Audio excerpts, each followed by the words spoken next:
Hello, and this is Center 3 of our Teeth and Skulls unit for our overall year-long theme of adaptations. And this is another one where we will be having some specimens from, this is actually the one with the most specimens from the museum. So please make sure that everyone who helps in this center has looked at the skull training video, which is with the other videos. It's about 8 minutes long, and it kind of goes over all the handling, the ways to handle it. I think the best thing you can do is put the responsibility on the students when they come. I wouldn't have anything out on the table when they come. Have a quick talk about how to handle it, and then bring things out one at a time. If you have everything laying out and you have 7 or 8 kids, because since we only have 4 centers, the groups might be bigger. If you have 7 or 8 kids, it's going to be really hard to manage that. If you have an extra parent, this would be the center to stick them in.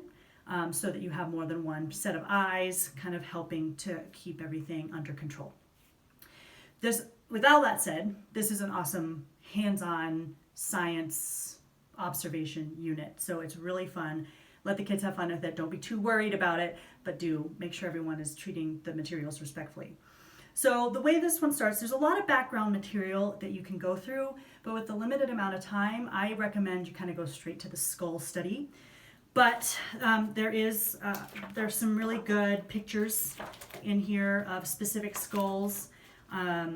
There's some more, if you pull out of this envelope, there's some big colorful animal fact files so that you can kind of see different animals and some of the adaptations they have. But the idea here is to take one skull that represents each type of animal. So we have humans, and this would be interesting if students, especially the young ones, can decide based on what they've learned so far or what we talk about, how our skull has evolved. We're omnivores. And then we have, this is an insectivore, that's an aardvark, I believe. This is a bobcat, so a carnivore with the sharp teeth for ripping. And then this is a really cool one. This is a beaver. And it might throw the kids actually because they have these kind of sharp front teeth that might actually kind of look like canines if they're not paying attention. But you can point out they have the dull grinding teeth in the back, and then talk about how the beavers have evolved kind of their own very unique set of teeth because of what they do and what they eat and how they build their dams and whatnot. So spending some time talking about the features of each one is a good start. And then we have there are 2 crates full of other skulls, and you can kind of pick and choose. Again, if you have a smaller, more unruly group, you might want to do it all together at one time so that you can just focus on one skull. But what you can do is bring out some mystery skulls. Hold on one second. I have a couple ones here. Based on what you've learned, you can have students look at the skull, and we have a sheet, skull investigation, where they say, okay, does it have canine teeth and molars? It kind of gives them a checklist to help them focus their observation. And then they can kind of guess what type of animal it is, what type of diet they eat. And then you can even, if you want to, you can go and put some potential guesses on the board.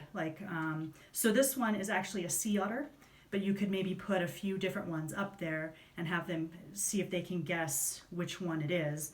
So that's kind of the where the real science comes in. First they do some observations, they get their learning and their research, and then they go and they make a hypothesis about a certain skull based on the evidence of what type of teeth they have, where their eyes are set, and all that kind of stuff. So it can be really interactive.